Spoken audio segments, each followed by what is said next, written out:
Hey everyone, so today we're going to be demonstrating oral hygiene instruction, or what we also know it as OHI.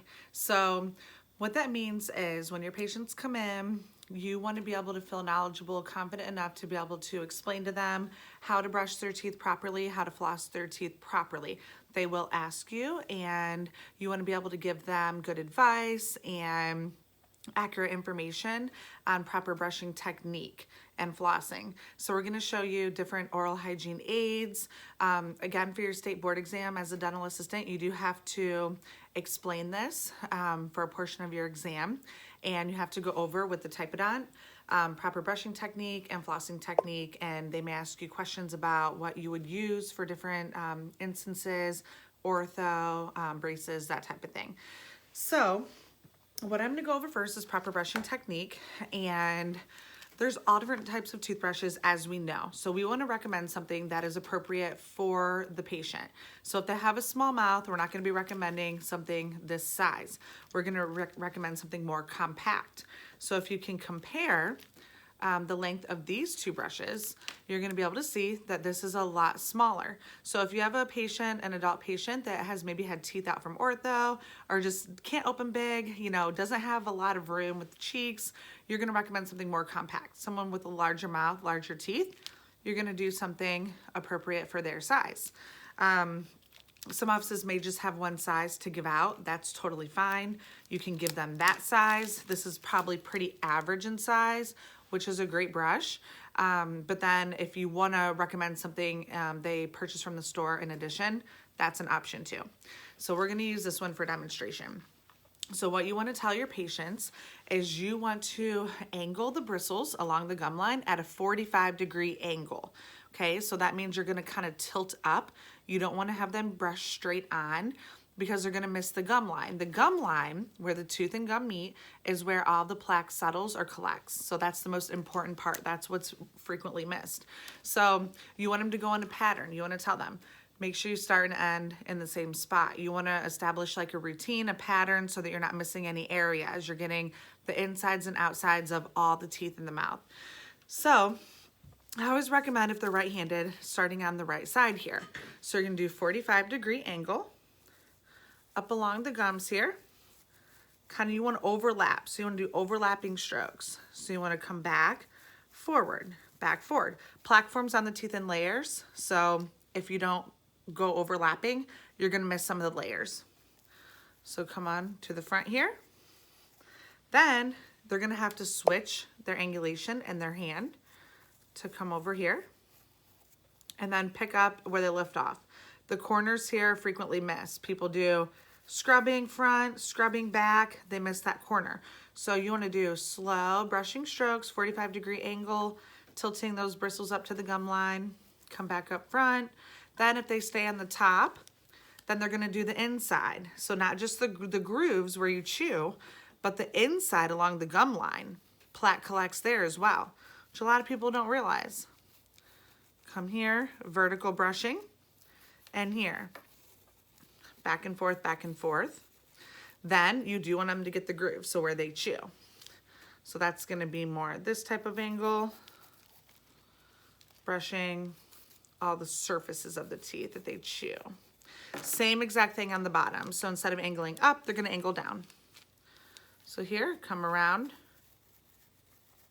Make sure they get their lip out of the way and get all the way down to that gum line. Same thing here. Inside, you want them to tell them to tilt their brush up, vertical brushing here, not horizontal. It's not gonna adapt. So vertical brushing, side to side, and along the gum lines here. Okay, and then of course your chewing surface. So that's gonna be your basic brushing technique. 2-minute brush twice a day. They will ask you these questions on the board exam. So 2 minutes twice a day, 45-degree angle along the gum line, overlapping strokes, gentle strokes. You should never see the bristles flare out on your toothbrush. If you see the bristles flare out, that means you're applying too much pressure. Always should use a soft or extra soft brush.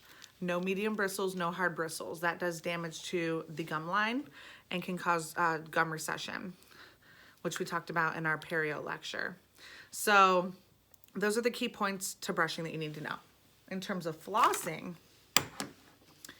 you want to get a piece of floss that is, I always tell my patients, fingertips almost up to like your armpit or shoulder, okay?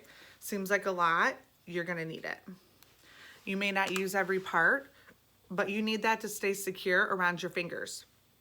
So what you wanna do, you wanna wrap it around your middle fingers, okay? Most people do pointers. You actually wanna do middle so that your pointer fingers are free to use, okay? So I'm gonna do middle fingers, pointers, and thumbs are what I'm gonna be using while I'm flossing. You want these secure. That's why you need a piece long enough. If you don't, it's gonna keep slipping off when your fingers start getting wet, and it's gonna get really frustrating, and then that's when people give up. So what you wanna do for flossing, if I can show you guys here, is you wanna ease down in between. Once you're in between, you wanna wrap like a C shape, side to side, up and down each direction. You don't want to just go up and down, in and out, you move to the next tooth. You have to adapt, okay? So like with the molars here in the back, when you go down in between, you're gonna go in between, you're gonna wrap backwards, and then you're gonna kind of push forwards around that front tooth. So you're like hugging each tooth you're between, creating like a C shape to be able to adapt to each tooth and sweep out the plaque that settles under the gum. So you're gonna do that in the whole mouth. It's called C-shaped flossing. Wrap around your middle fingers, just practice. Just use your Typodont that you got on the first day of class or second day of class, and practice flossing your own teeth. Okay, it's gonna be a huge help. It may seem awkward at first if you're used to just kind of holding the floss like this, or wrapping around your index fingers, just kind of grabbing it as you go. I see this a lot of times. Floss hanging, you're trying to floss. It's gonna be so much easier once you get comfortable using your middle fingers to be able to floss. So that is your basic brushing and flossing. Now, a patient can use the floss picks. The thing about the floss picks are, again, you have to use the right technique, you have to adapt. So you don't just wanna go in and out, in and out, in and out. When you go in between, push back, pull forward, angle each direction. That's the biggest thing. These were more designed for on-the-go flossing originally, but then people thought, oh, these are so much easier, I can actually floss with these, so they started using these instead of the string floss. String floss is gonna be a little bit more effective, but this is also still a great option, better than nothing. So if a patient's like, I've just tried to floss, I can't do it with the string, okay, use these, but let's modify your technique a little bit so that you're really adapting. So that is your basic brushing and flossing. We did go over disclosing tablets. These are basically to highlight the plaque or areas missed when you brush. So we send these home with patients a lot. This is for individual tablets. You don't swallow these, you chew it up, kind of swish it around the mouth and spit out, rinse with water, swish and spit. Wherever there's pink or red along the gum lines or the teeth, that is where you're missing. That's where there's plaque remaining.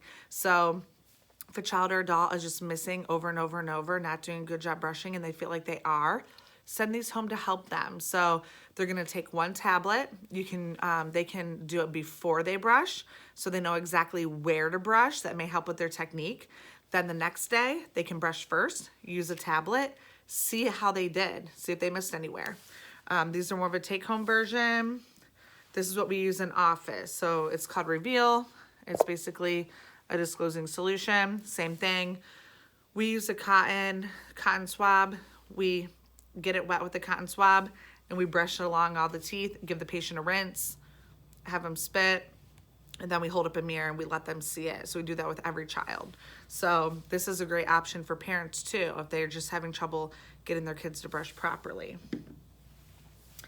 Always think about, your patient and what you would like. So we have travel toothbrushes. These are a great option. A patient says they're going on a trip, or they may forget brushing in the mornings because they're scurrying out the door. Okay, give them, think of tips. Give them a travel toothbrush that they can keep in their drawer at work. So maybe when they get to work, they have a moment to breathe. They can pop in the bathroom, do a brush. That way they're not only getting their once a day in. That is important as well. Tongue scrapers are also a great option. I do not have my tongue scraper out here, but the tongue does harvest a lot of bacteria. So a tongue scraper is great to be using on a regular basis, and you're incorporating into your routine. It helps with bad breath, helps with bacteria that harvests on the tongue. Studies have shown that just brushing your tongue alone does not remove all the bacteria. It can actually remove some, but more or less actually smear some bacteria around on your tongue and leave it there. So we do want to be using some type of tongue scraper, which is a great option.